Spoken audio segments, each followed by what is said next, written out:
Hi friends, welcome to my channel. என்னங்க எடுத்ததும் கரும்பு காட்டுன்னு பார்க்குறீங்களா? ஆமாங்க, இன்றைக்கி நான் கரும்பை வச்சு ஒரு ஸ்வீட் ரெசிபி தாங்க செஞ்சுருக்கேன்.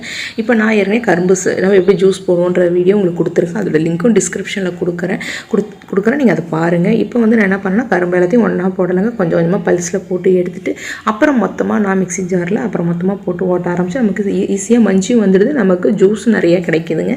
இது மாதிரி நான் எல்லாத்தையும் போட்டு எடுத்து புழிஞ்சு எடுத்துக்கிட்டேன். புழிஞ்சு எடுத்த பிறகு இந்த அளவு நமக்கு வந்திருக்கு. நான் இப்போ மெஷர்மெண்ட் எல்லாம் ஒரே கிளாஸில் தாங்க அளக்கிறேன். இப்போ ஒரு கிளாஸ் பச்சரிசி, அது வந்து வேக வச்ச மாவாகவும் இருக்கலாம், இல்லை நம்ம கடையில் வாங்குகிற பச்சரிசி மாவாகவும் இருக்கலாங்க. நான் அளந்து வச்சுட்டு இப்போ வந்து கரும்பு ஜூஸ் நம்ம புழிஞ்சு வச்சுருந்தோம் இல்லையா, அதை வந்து ஒரு பேனில் நான் அளந்து போடுறேன். அந்த கிளாஸாலையும் எனக்கு 2 கிளாஸ் ஜூஸ் வந்துருந்துச்சு. அது பேனில் வச்சுட்டு அடுப்பை பற்ற வச்சா அதில் நல்லா கொதி வரத்துக்குள்ளே நம்ம வந்து எடுத்து வச்சுருந்தோம் இல்லையா பச்சரிசி, அதை எல்லாத்தையுமே நான் ஒரு பவுலில் மாற்றிட்டேன்.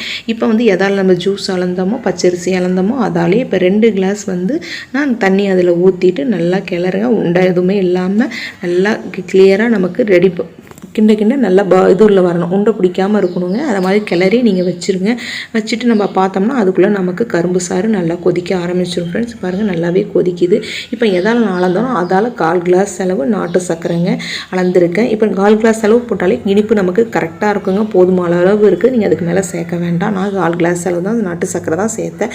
இப்போ வந்து நம்ம கலந்து வச்சுருந்தோம் இல்லையா பச்சரிசியை, ஏன்னா உண்டை பிடிக்காமல் இருக்கிறதுக்கு. அப்போ இதில் ஊற்றும் போது ஒரு தடவை கிளறி விட்டுட்டு இதை மாதிரி நீங்கள் ஊற்றுங்க. ஊற்றி கை விடாமல் கிளறிட்டே இருங்க. இல்லைன்னா நம்ம கை எடுத்துட்டோம்னா உண்டை பிடிச்சிரும். அப்போ மாவு ஒன்றாப்புல வெந்து வராது இல்லையா, அதனால் நல்லா கிளறி விடுங்க. வெளியே படாத அளவு பார்த்து அதுக்கு தகுந்த பேன் வச்சுட்டு நீங்கள் இதை மாதிரி கிளறி விட்டிங்கன்னா நமக்கு மாவு சீக்கிரம் நமக்கு திரண்டு கெட்டியாகி நமக்கு வந்துடும். இப்போ பாருங்கள், நமக்கு கெட்டியாக ஒரு பதம் வந்துருச்சியா? இப்போ உங்களுக்கு தெரியுது பாருங்கள், நம்ம ஸ்டார்டிங்கில் கொட்டும் போது எப்படி இருந்தது, இப்போ எப்படி இருக்குன்னு.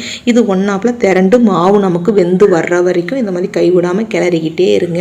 நம்ம எப்போயும் வழக்கமாக நாங்கள் பொங்கலுக்கு வாங்கின கரும்பு கொஞ்சம் சாப்பிடுவோம், அப்புறம் வந்து ஒரு 2 நாள் அப்படியே வச்சுருந்துட்டு அப்புறம் தூக்கி போடுவோம். அதை மாதிரி தூக்கி போடாமல் இதை மாதிரி நீங்கள் போய் செஞ்சு பாருங்கள். நல்லாவே நமக்கு சுவையான நமக்கு ஒரு ஸ்வீட் ரெசிபியும் ரெடி ஆகிடும். நம்ம வந்து ஒரு பொருள் நம்ம வேஸ்ட் பண்ணாமல் நம்ம சமைச்சு சாப்பிட்ட மாதிரி இருக்கும். இல்லை நம்ம ஒரு சமயம் ஜூஸ் போட்டு கொடுத்தா ஒரு சமயம் இதை மாதிரி செய்யுங்க. இதை மாதிரி செய்யும்போது நமக்கு இனிப்பு ரொம்ப கம்மியாக போட்டால் போதும் ஃப்ரெண்ட்ஸ். அதனால தான் நான் ஜூஸ் அவ்வளோ 2 கிளாஸ் அளந்தன்றதால 1/4 கிளாஸ் அளவு இனிப்பு நாட்டு சக்கரை போட்டதும் எனக்கு இனிப்பு கரெக்டாக இருந்தது. நீங்கள் இதை மாதிரி ட்ரை பண்ணி பார்த்துட்டு எப்படி வந்ததுன்னு சொல்லுங்கள். கரும்பு சாரிலையா பிள்ளைங்களுக்கு சளி பிடிக்குமோ என்னன்னு சொல்லிட்டு நான் சுக்கை இடித்து அதையும் நான் சளிச்சு தான் ஃப்ரெண்ட்ஸ் இதில் சேர்க்குறேன். மறக்காமல் இதில் வந்து நம்ம சேர்க்க வருது ஏலக்காயை விட சுக்கு தான் மெயினாக அதில் சேர்க்கணும். அதுதான் நமக்கு வந்து இது நல்லா சுவையை எடுத்து கொடுக்கறது, வாசனையாகவும் நான் இருக்கும். இப்போ வந்து 1 ஸ்பூன் நெய் போடுங்க. போட்டோம்னா நமக்கு ஒன்றாப்புல திரண்டு வரும். இப்போ நமக்கு மாவு வெந்துருச்சு, நமக்கு திரண்டு ஒன்றாப்புல ஒட்டாமல் வரணும் இல்லையா, அதுக்காக இதை மாதிரி நீங்கள் 1 ஸ்பூன் நெய்யை போட்டு கிளறி விட்டுட்டே இருங்க, நமக்கு திரண்டு வரும். அதுக்குள்ளே தாளிப்பு கரண்டியில் 1 ஸ்பூன் நெய்யை போட்டுட்டு நான் வந்து கொஞ்சம் முந்திரி பருப்பு எடுத்து வச்சுருந்தேன், அதையும் அதில் போட்டு நல்லா வறுத்துட்டு கலர் மாறுற வரைக்கும் வருங்க. ரொம்ப கலர் மாறணும், லைட்டாக மாறினாலே நமக்கு சுவையாக தான் இருக்கும். இப்போ நல்லா வறுத்துட்டு இப்போ நம்ம வந்து இந்த இதுலேயே நம்ம மாவு வெந்திருக்கு இல்லையா, அதுலேயே நான் எல்லாத்தையும் ட்ரான்ஸ்ஃபர் பண்ணி நல்லா கிளறி விடுங்க. இது நமக்கு கிட்டத்தட்ட பார்த்தா ஒரு வெண்ணெய் புட்டு டேஸ்ட்டில் தான் ஃப்ரெண்ட்ஸ் இருக்கும். நல்லா சுவையாக நல்லா சூப்பராக இருந்துச்சு. இதை மாதிரி நீங்கள் பிள்ளைங்களுக்கு செஞ்சு கொடுங்க.